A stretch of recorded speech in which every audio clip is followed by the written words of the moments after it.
So this week I'm continuing to talk about the cognitive biases, those blinkers that we must get rid of because they will impact our decision making, our ability to be effective leaders, and our ability to plan well.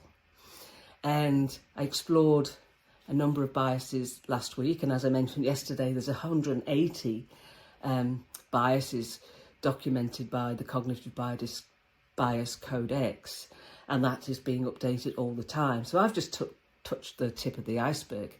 And yesterday I talked about recency bias. And later this week I'm going to talk about how to overcome the biases.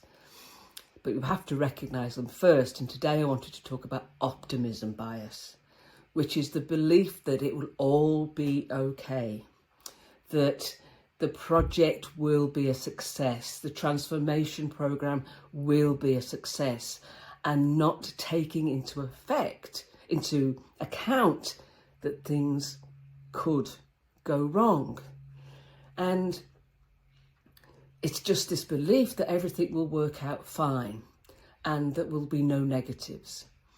And I don't know about you, but I have worked with people with optimism bias, and I call it the Pollyanna effect.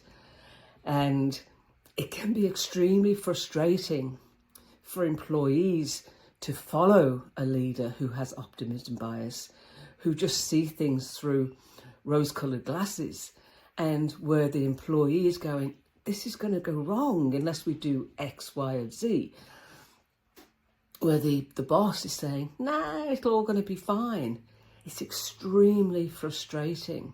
And whilst we want leaders who have a can-do attitude and get things done, we need leaders who also have a realistic view of what's possible. Optimism bias will give a leader the idea that we can do a transformation program, we can do it within the next 6 months, and not take into account available resources, conflicting priorities, change fatigue, etc.